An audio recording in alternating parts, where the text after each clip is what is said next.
नमस्कार,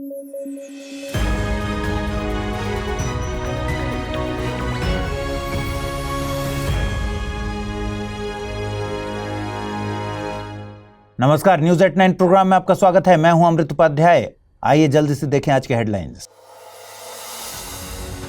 2027 में ice free हो जाएगा आर्कटिक, तेजी से पिघल रही है बर्फ। नेचर कम्युनिकेशंस में छपी स्टडी में किया गया है दावा। 6 दिसंबर को मनी डॉक्टर BR अम्बेडकर की पुण्यतिथि। संविधान के पिता के तौर पर है प्रसिद्धि। विदेश में अर्थशास्त्र में PhD की उपाधि हासिल करने वाले पहले भारतीय थे बाबा साहेब। और टीबी के उन्मूलन के लिए कैंपेन लेकर आई केंद्र सरकार। भारत ने 2025 रखा है उन्मूलन का लक्ष्य। टीबी के मामलों में कमी लाना है कैंपेन का मकसद। आइए शुरू करें। आर्कटिक की बर्फ तेजी से पिघल रही है। इस बारे में वैज्ञानिक लंबे वक्त से चेतावनी दे रहे हैं, लेकिन हाल ही में जारी एक अध्ययन में आर्कटिक की आइस को लेकर किए गए दावे बहुत चिंताजनक हैं। दरअसल नेचर कम्युनिकेशंस में एक अलार्मिंग स्टडी छपी है। इसके मुताबिक आर्कटिक का पहला आइस फ्री डे 2027 में ही देखने को मिल सकता है। आर्कटिक सी की बर्फ हर दशक में 12% ज्यादा तेज स्पीड से पिघल रही है। इससे जाहिर है दुनिया बहुत जल्द आर्कटिक को आइस फ्री होते देखेगी। हालिया स्टडी में यह साल 2027 बताया गया है। गौरतलब है कि आर्कटिक में क्लाइमेट हीटिंग पृथ्वी के अन्य हिस्सों के मुकाबले ज्यादा महसूस की जा रही है। आर्कटिक सी आइस क्लाइमेटिक सिस्टम में एक महत्वपूर्ण कंपोनेंट है। ये महासागरों द्वारा एब्जॉर्ब की जा रही सनलाइट के अमाउंट में भी कमी करती है। अगर ये आइस शीट मेल्ट होती है तो पृथ्वी के ऊष्मन में तेजी आएगी। देखिए, सी आइस सूर्य की ऊष्मा को अंतरिक्ष में परावर्तित करती है, जिसे एल्बिडो प्रोसेस कहते हैं। जब ये आइस मेल्ट हो जाएगी तो ये प्रोसेस रिवर्स होगी। मतलब अभी जो आर्कटिक रेफ्रिजरेटर के रोल में था वो अब रेडिएटर बन जाएगा। इससे ग्रीनलैंड की आइस शीट में तेजी से पिघलने का प्रोसेस होगा, जिससे समुद्र के जलस्तर में वृद्धि होगी। पृथ्वी के दोनों ध्रुवों पर ग्रीन हाउस गैस एमिशन के चलते बर्फ तेजी से पिघल रही है। इसलिए सैटेलाइट के जरिए इसकी मॉनिटरिंग की जाती है। सी आइस महासागरों और हवा के तापमान को रेगुलेट करने में भी अहम भूमिका निभाती है। ये समुद्री धाराओं के लिए भी अहम है। ये समुद्री धाराएं दुनिया भर में पोषक तत्व और ऊष्मा के ट्रांसपोर्ट के लिए जिम्मेदार हैं। हालांकि वैज्ञानिकों ने दावा किया है कि अगर किसी भी तरह से एमिशन यानी ग्रीन हाउस गैसों के उत्सर्जन में कमी की जा सके तो सी आइस को बचाया जा सकता है। साल 1901 का दिन था। एक बच्चा अपने भाई के साथ महाराष्ट्र के कोरेगांव स्टेशन पर खड़ा था। स्टेशन से बैलगाड़ी वाले ने उन्हें ले जाने से इनकार कर दिया। दोगुने पैसे देने पर वो इस बात के लिए राजी हुआ कि 9 साल का वो बच्चा और उनके भाई बैलगाड़ी चलाएंगे और वो पैदल उनके साथ चलेगा। इस घटना ने उस बच्चे को एहसास दिलाया कि वो इस देश में अछूत मानी जाने वाली जाति में पैदा हुआ है। ये बच्चा बड़ा होकर डॉक्टर भीमराव अंबेडकर के नाम से प्रसिद्ध हुआ। डॉक्टर अंबेडकर भारत में अछूत मानी जाने वाली जातियों के सबसे बड़े पैरोकार बने। आज यानी 6 दिसंबर को भारतीय संविधान के निर्माण में अहम योगदान देने वाले डॉक्टर BR अम्बेडकर की पुण्यतिथि मनाई जाती है। उनकी पुण्यतिथि को महापरिनिर्वाण दिवस के तौर पर मनाया जाता है। BR अम्बेडकर का जन्म 14 अप्रैल 1891 को तत्कालीन मध्य प्रांत के महू छावनी, वर्तमान में जो कि मध्य प्रदेश में है, वहां महार जाति में हुआ था। वो एक भारतीय विधिवेत्ता, अर्थशास्त्री, राजनीतिज्ञ और समाज सुधारक थे। बचपन में जातिगत व्यवस्था के चलते भेदभाव का सामना करने वाले डॉक्टर अम्बेडकर स्वतंत्र भारत के पहले कानून मंत्री बने। डॉक्टर BR अम्बेडकर विदेश में अर्थशास्त्र में डॉक्टरेट की उपाधि हासिल करने वाले पहले भारतीय थे। इसके अलावा वे दक्षिण एशिया में इकोनॉमिक्स में डबल डॉक्टरेट करने वाले भी पहले व्यक्ति थे। हिंदू धर्म में मौजूद अस्पृश्यता के सिद्धांत से व्यथित होकर अक्टूबर 1956 में उन्होंने हिंदू धर्म को त्याग कर नागपुर में बौद्ध धर्म को ग्रहण किया। महाड़ सत्याग्रह डॉक्टर अंबेडकर की अगुवाई में 20 मार्च 1927 को हुआ था। यह सत्याग्रह महाराष्ट्र राज्य के रायगढ़ जिले के महाड़ स्थान पर हुआ था। इस दौरान हजारों की संख्या में अछूत कहे जाने वाले लोगों ने डॉक्टर अंबेडकर के नेतृत्व में सार्वजनिक तालाब चावदार में पानी पिया था। साल 1920 में उन्होंने मूक नायक अखबार निकाला। उनकी कुछ प्रमुख किताबों में बुद्धा और Karl Marx, the Buddha and his Dhamma problem of rupee, the annihilation of caste, who were the Shudras और what Congress and Gandhi have done to the untouchables शामिल है।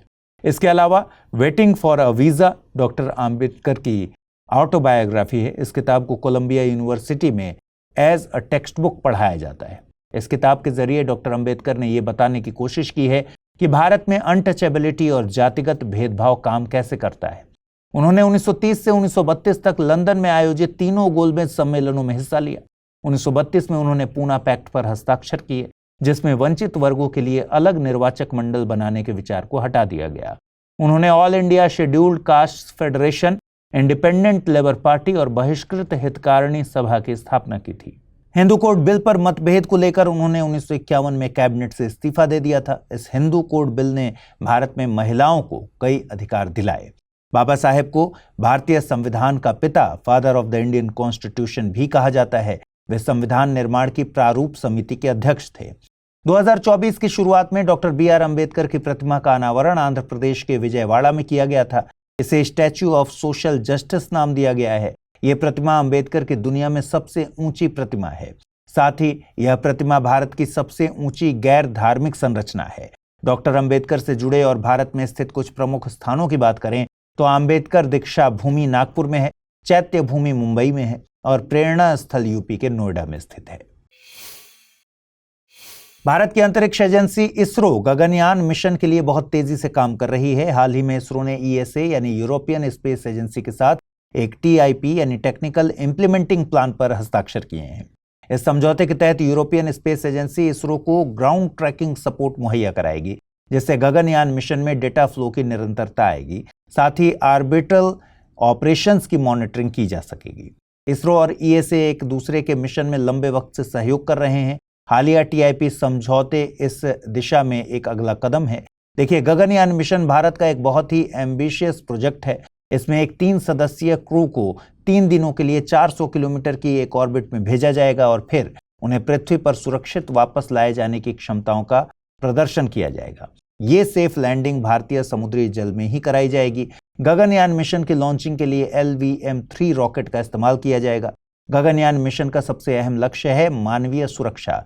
इसके लिए इसरो ने कई तकनीक विकसित की हैं। साथ ही कई देशों की अंतरिक्ष एजेंसीज के साथ समझौता भी किया है।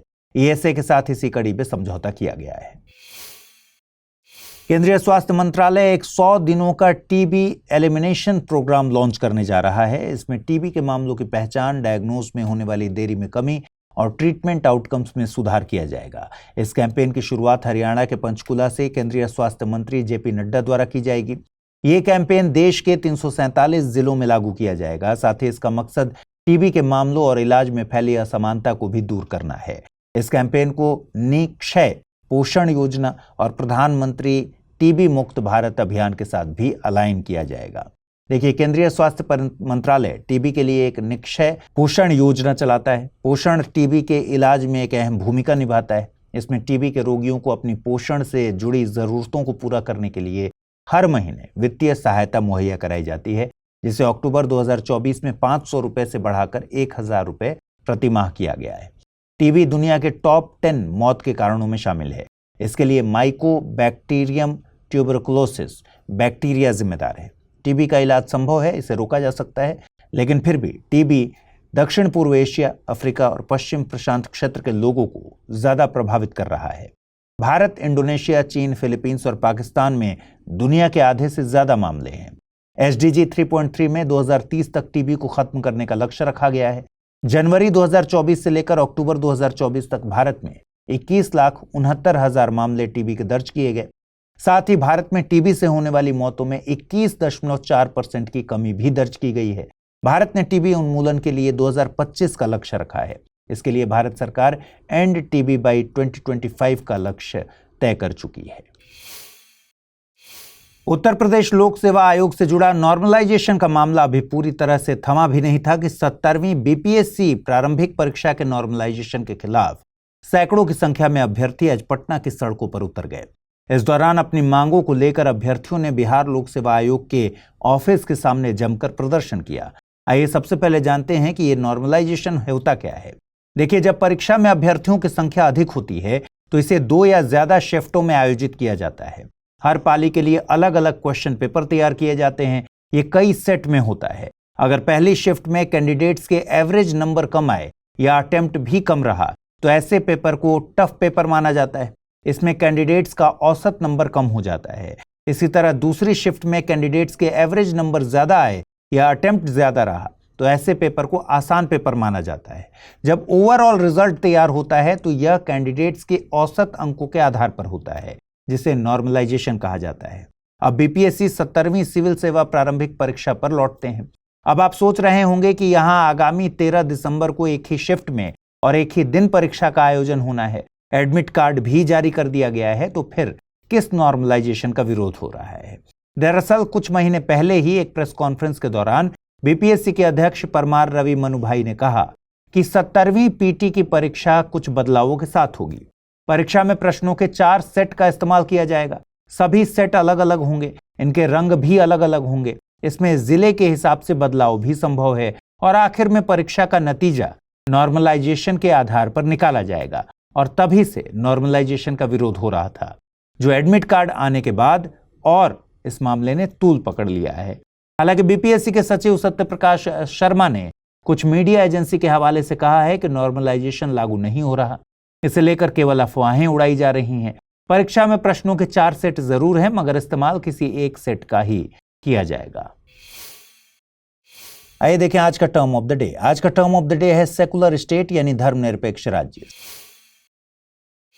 सेकुलर स्टेट का मतलब जानने से पहले एक बात समझ लीजिए कि सेकुलर होने का मतलब एंटी रिलीजियस होना नहीं होता, बल्कि सेकुलर का मतलब रिलीजन से न्यूट्रल होना होता है, यानी हर धर्म के प्रति तटस्थ होना। सेकुलर स्टेट वो देश है जहां राज्य को धर्म से अलग रखा जाता है और देश धार्मिक विश्वासों के आधार पर किसी व्यक्ति के साथ भेदभाव या पक्षपात नहीं करता। सेकुलर स्टेट में सरकार धर्म और उसकी गतिविधियों में हस्तक्षेप नहीं करती, जब तक कि ऐसी गतिविधियां कानून के दायरे में की जाती हैं। कानून का उल्लंघन होने पर राज्य द्वारा कार्रवाई की जा सकती है। सेकुलर स्टेट की नीतियां और कानून धर्म से इंस्पायर नहीं होते। कई बार देश अपनी स्थापना के समय ही खुद को धर्मनिरपेक्ष घोषित कर देते हैं, कई बार देश बाद में खुद को सेकुलर घोषित करते हैं, जैसे कि फ्रांस ने किया है। आइए देखें आज के रैपिड न्यूज में क्या है खास।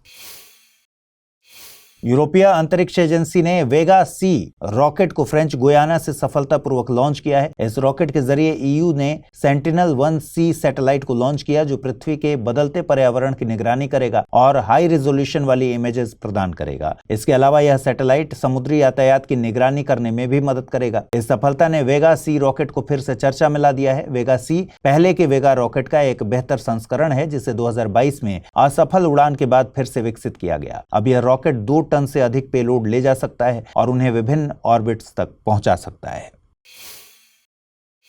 कांगो लोकतांत्रिक गणराज्य में एक अननोन डिजीज के कारण 70 से ज्यादा लोगों की मौत हो गई है, जिससे देश में इमरजेंसी जैसे हालात हैं। कुछ रिपोर्ट्स के मुताबिक 10 नवंबर के बाद यहां लगभग 131 लोगों की मौत हुई है। इस बीमारी के शुरुआती लक्षण मौसमी फ्लू जैसे हैं। इसके कारण का पता लगाने के लिए विशेषज्ञों की टीम काम कर रही है। आपको बता दें कि कांगो लोकतांत्रिक गणराज्य मध्य अफ्रीका में स्थित एक देश है। भूमध्य रेखा इसके ऊपरी हिस्से से होकर गुजरती है। इसकी सीमा 9 देशों से लगती है। इसमें सेंट्रल अफ्रीकन रिपब्लिक, दक्षिण Sudan, Uganda, Rwanda, Burundi, Tanzania, Zambia, Angola और कांगो के नाम आते हैं। भारत सरकार के उपभोक्ता मामले का विभाग ई माप पोर्टल विकसित कर रहा है। यह एक नेशनल लीगल मेट्रोलॉजी पोर्टल है। इसे व्यापार, उपभोक्ता की सुरक्षा और सभी संबंधित डेटा को एक जगह लाने के लिए विकसित किया जा रहा है। ई माप के जरिए विभिन्न राज्य पोर्टलों पर पंजीकरण की जरूरत खत्म हो जाएगी और व्यापार में आसानी और ट्रांसपेरेंसी बढ़ेगी। पहले राज्य सरकारें पैकेज्ड सामान के पंजीकरण, लाइसेंस जारी करने और माप एवं तौल उपकरणों की जांच के लिए अलग अलग पोर्टल्स का उपयोग करती थीं, लेकिन ई माप के द्वारा ये सारे काम ऑनलाइन और एक ही पोर्टल के जरिए होंगे। भारत के रेल मंत्री अश्विनी वैष्णव ने एक वीडियो शेयर किया, जिसके जरिए आईआईटी मद्रास के डिस्कवरी कैंपस में 410 मीटर लंबी हाइपरलूप टेस्ट ट्रैक की पूरी होने की जानकारी दी। यह ट्रैक भारतीय रेलवे, आईआईटी मद्रास की आविष्कार हाइपरलूप टीम और अन्य के सहयोग से तैयार किया गया है। इस ट्रैक पर शुरुआत में 100 किलोमीटर प्रति घंटे की गति हासिल की गई। भविष्य में लंबे ट्रैक पर इसका परीक्षण किया जाएगा, जिसमें 600 किलोमीटर प्रति घंटे की गति तक पहुंचने का लक्ष्य रखा जाएगा। हाइपरलूप एक हाई स्पीड ट्रांसपोर्टेशन सिस्टम है, जिसमें मैग्नेटिक लेविटेशन का उपयोग करके पॉड्स को कम दबाव वाली ट्यूबों में हाई स्पीड पर चलाया जाता है। ध्यान रखें कि ये एक पॉइंट से दूसरे पॉइंट तक बिना रुके जाती है। आइए देखें बुलेटिन पर आधारित सवाल। पहला सवाल है, वेटिंग फॉर अ वीजा किताब निम्नलिखित में से किसकी ऑटोबायोग्राफी है? Doctor B R Ambedkar, doctor Rajendra Prasad, Mahatma Gandhi या फिर जवाहरलाल नेहरू? अगला प्रश्न है, हाइपरलूप तकनीक का प्रयोग निम्नलिखित में से किस क्षेत्र में किया जाता है? परिवहन, प्रदूषण, अंतरिक्ष या फिर संचार? आइए देखें पिछले बुलेटिन मैंने आपसे कौन से सवाल पूछे, उनके सही जवाब क्या हैं। पहला सवाल था, खबरों में रही नैनो बबल टेक्नोलॉजी का प्रयोग किया जाता है पानी को प्यूरिफाई करने में, प्लास्टिक कचरे के प्रबंधन में, वायु प्रदूषण को दूर करने में या फिर कृत्रिम वर्षा के लिए। और सही जवाब है पानी को प्यूरिफाई करने में, यानी ऑप्शन ए। और अगला सवाल था, निम्नलिखित कथनों पर विचार कीजिए। नेपाल दुनिया का संवैधानिक तौर पर घोषित इकलौता हिंदू राष्ट्र है। नेपाल अपनी सीमा केवल भारत से साझा करता है।